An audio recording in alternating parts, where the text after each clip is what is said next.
Okay, this here compressor, I think that's 90 psi, I think, or just under. We spoke in the previous video about the main tank can only take up to 90. Well, that main tank happens to be that little old thing sitting underneath that aluminium there. That's what's going on the truck, but I need to get a load of fittings so as I can work it all out. The battery's been charged, but it's gone dead a little bit because I've already pre-filled this, as you can see from that gauge. Now that hose is running through there.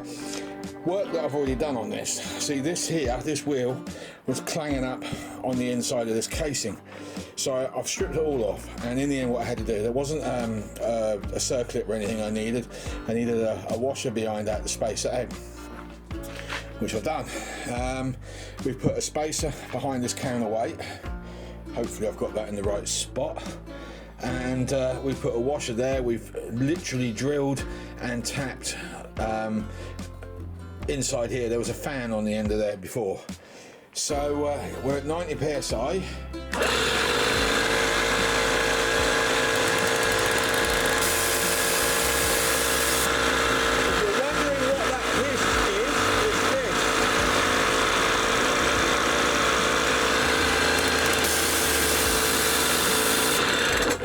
This is a blow-off valve set for 90 psi, quite literally.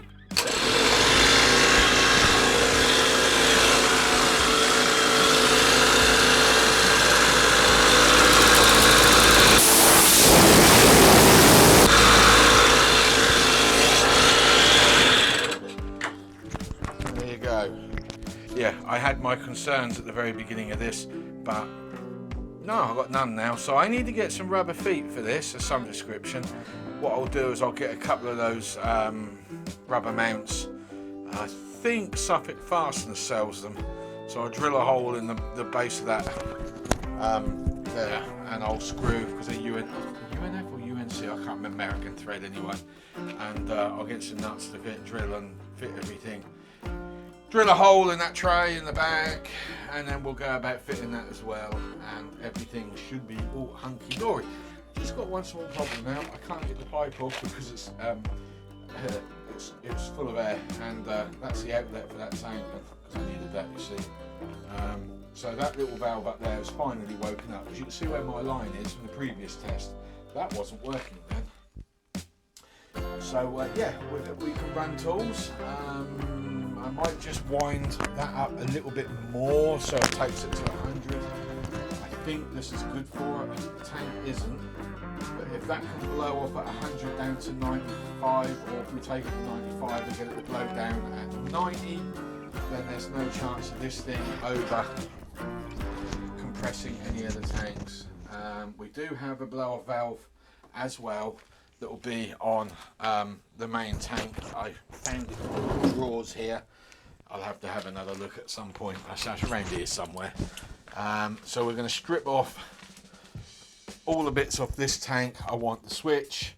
Well, I don't want that actually. I do want the switch off that. I want the fitting off the back. And we are going to quite literally mount it all on that tank, because the pipe work on that is a bigger diameter. So we'll take the outlet off, and we will either get an adapter purchased, or we will just weld an adapter on there. That is knackered. All right, that one there is knackered. I had that on the trike, and the reeds on that motor are not that great, and I tried to pull it apart and couldn't get the bolts back in. So I'm going to keep that as spares, that motor. I have a brand new one on the shelf over the back there. You want to scan in on it somewhere. There you go, look. Brand new. That is brand new, unused. All of this is so I can run 4 air horns. When I had my trike on the road, I had one of my other trikes, I had air horns on that, and a few drippy, sleepy women that were pulling out on me on the streets, I blew the horns, made them flipping jump, and they avoided me. You saw the road trip at Essex. I don't want my truck hit, so I want some air horns. Besides, they're really good for shows. So there's the compressor. That's stage 1. I ain't going to do any more filming on this video. Saturday today, Sunday, Monday we'll start work. We'll get that welding done that we spoke about. There's some severe welding that need doing. Sitting 6 years, it's not surprising really. I've dealt with all the other holes by making bigger holes. But where is it? There, look, I've got to weld up down there before I put fuel in. I really don't want to put fuel in this until I've done it, and I've got to cut this, bring that down a little lower as well, something else that needed doing, which I haven't had a chance to do yet. And then we've got to fill that and bring that a slightly different angle.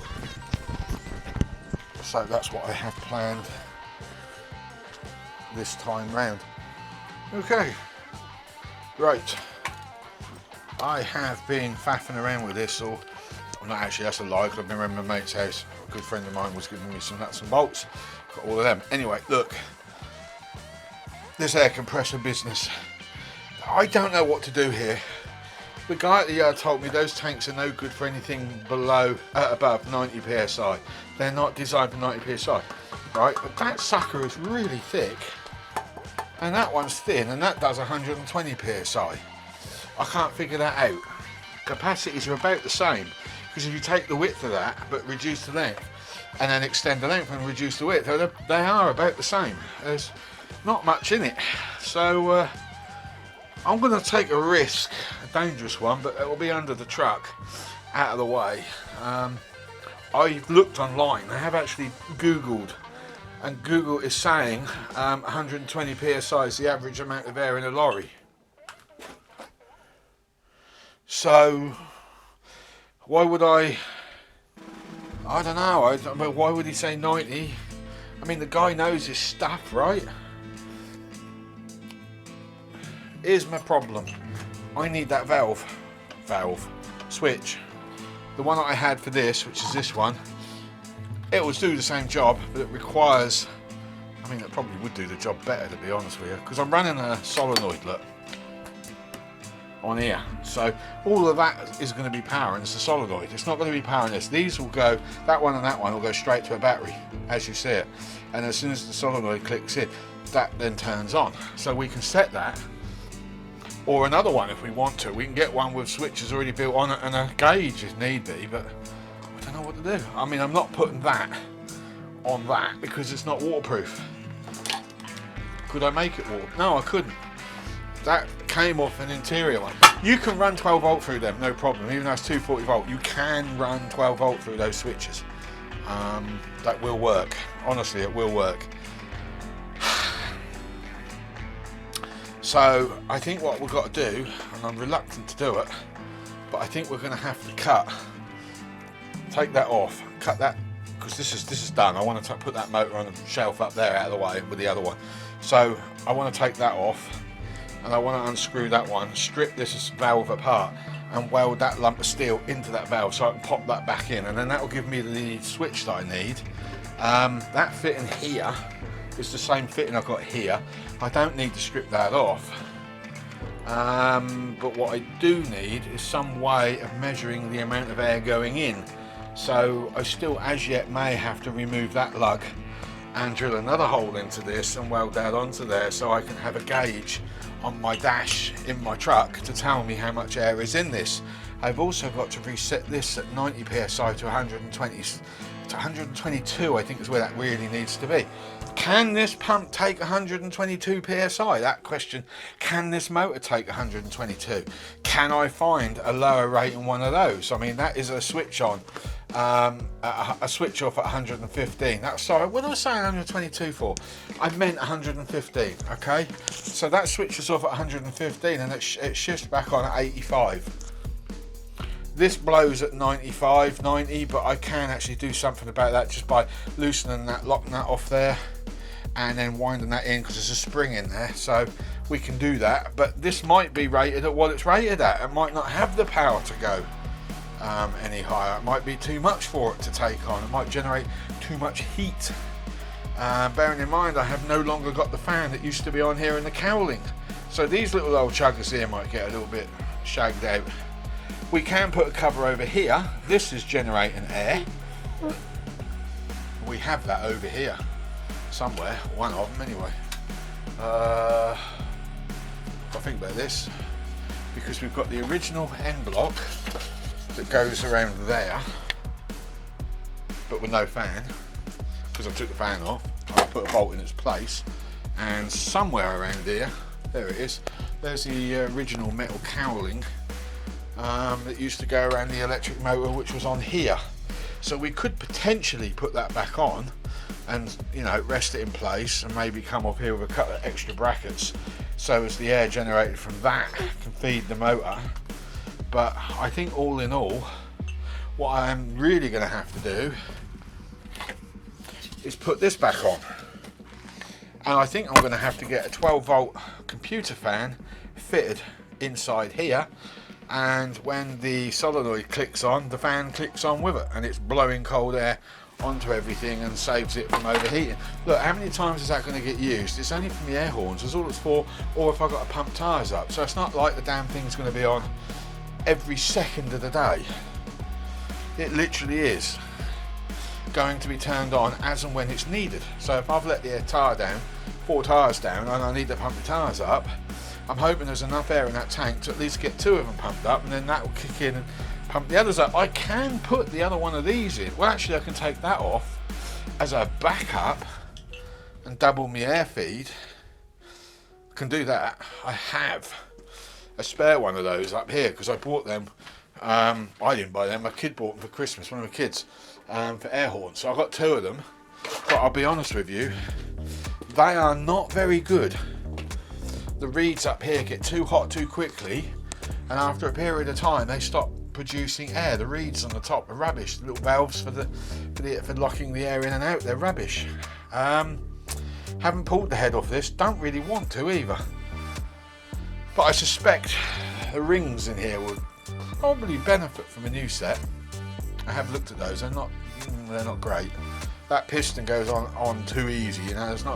It's not a struggle to get that on. Whether they're supposed to be or not, I don't know, but I'm saying that maybe they're a little worn out. This used to be used on a fire appliance to raise the mast, the light mast, up on the back of the engine, up in the air, so it would go up and it would go down, and it was all powered off of this.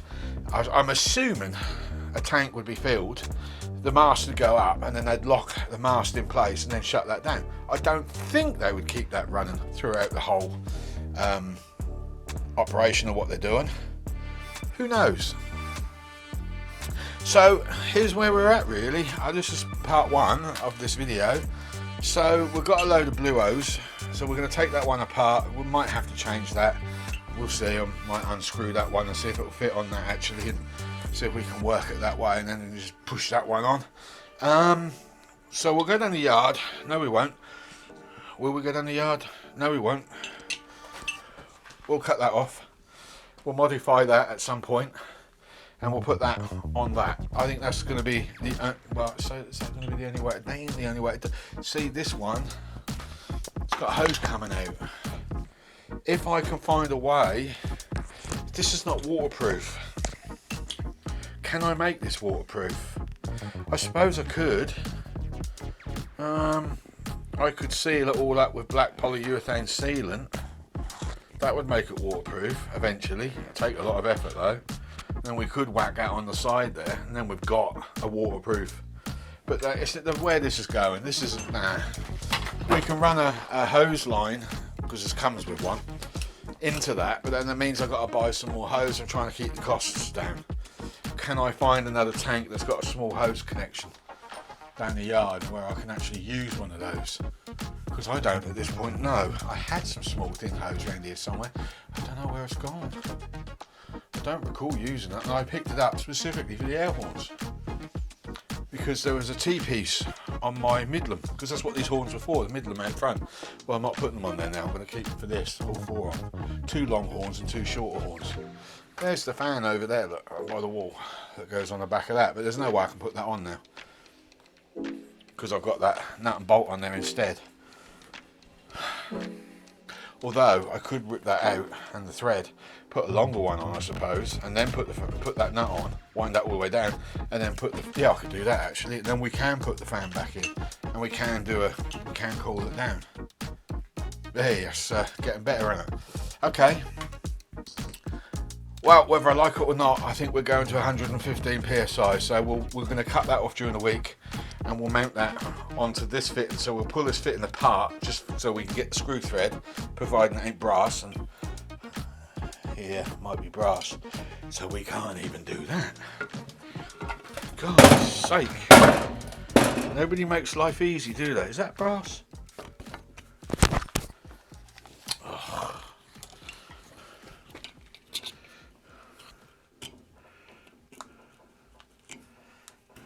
Yeah, that's brass. Oh well, I guess we won't be putting that on then. Right.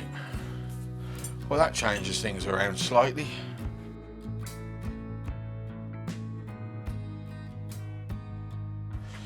So what I'll have to do instead is I'll have to weld that straight to the tank in there.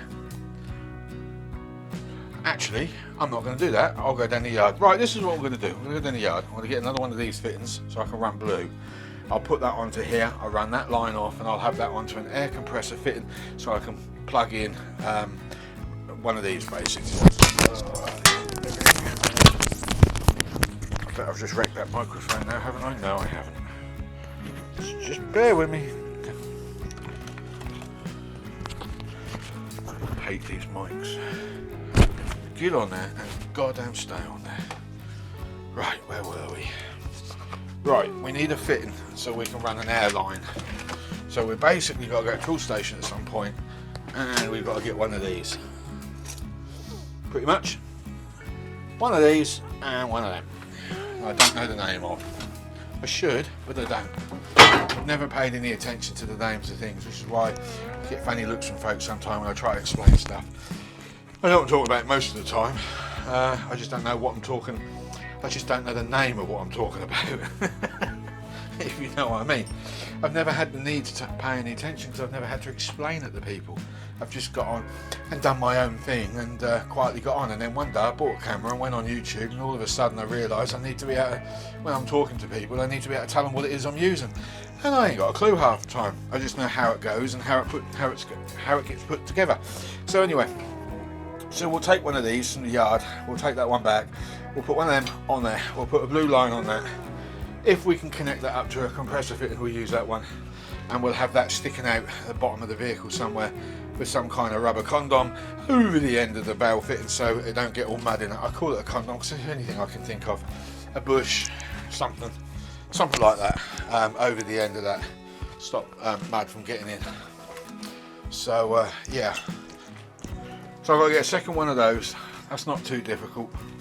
Screw it onto that. Then we've got to drill another hole somewhere, and we've got to cut that fitting off and weld that fitting onto there so we can run that switch. Yeah, okay, so once we've done that, we've then got power to the solenoid. At that point, we can then bolt this in underneath the truck somewhere that I've got going on. I have some brackets I might be able to fit that to, and then we'll run the hose, the new hose I've got over there, and we'll put the compressor. So I've got to get some feet for this as well that can screw to the top and to the bottom plate so it can wobble around, because there's a serious vibration come off that, and I'm not actually sure what is causing that problem. I'm assuming I have got that counterweight in the correct place because it's opposing. It is actually opposing the opposite side, look. So I'm sure I've got that correctly set up, but it does our flipping move around. So it could be that that shaft is a little out of play, which I did say that. But if it works, it does everything, I'm not going to really fret over it too much. This for me is a damn achievement. I've been trying to do something like this for years, and I finally cracked it, so we're going to go with it. And if anyone's wondering what's going on, this came off a hydraulic pump system that you get on the back of a Ford Transit van, for example. On the back of those Transit tippers, you got a little plastic box and a metal box, and inside is a little pump, and this can generate some serious bar of pressure. So I know it's good enough to do this, I just don't know if this is good enough to do this. So if you're trying to make something like that up, look for a hydraulic motor. Try and get one where you've got knackered bearings like this one has, and then when you strip it out, you'll be left with a dog drive. and you've got to try and rig the two dog drives together. I actually welded one of mine on. I used the lathe to skim it as best as I could get it, and I'm about 1 millimetre out on there, hence the reason why it shakes a little bit, because my lathe is out. I was trying to get that one up and running. I was originally going to buy it to sell it, but I've now decided I blinking well need it, and the guy who was going to do the fixing reckons that the shaft's going to be too expensive. So I've got to find another engineer that can make me a new rod, otherwise I've got to butcher something up to get that to work, and I need another motor for it as well. I'm trying to talk as quick as I can so we don't make this too boring. So yeah, that's what's what on this. So we'll change that fitting at some point during the week. We'll weld that fitting on from here onto the side of the tank, so we've got a switch. Then once we've done that, we'll bolt this underneath. We don't need to do any more to it, so we can bolt that underneath, and then we'll connect the blue line up on one side. We'll run that through the car until we get it onto the other end of this. I'll probably just detach that to go onto there, so we can run both of these together. And then all I've got to do is get another fitting to go from this hose to a fitting on the side of the vehicle to pump tyres up. I actually want it on the outside of the vehicle. I think we will need to put an air tap on that as well, because they do have a habit of leaking, those valves. And then we can pack loads of tools with us when we go out, stuff to repair the vehicle with, high lift jack, air compress gun for the tyres, and we should be good to go. And I may even take the other one of these that I've got as a spare, just in case, because they're not heavy, they're just not very good. So that's what we're doing on the next video. Next video we'll modify all of this to work. You've seen it working now. Now it's working perfectly. I'm happy with that. And it doesn't take too much power out of the battery either, compared to what it did when it was a hydraulic pump. Right, that's the end of part 1. See you later. Take care.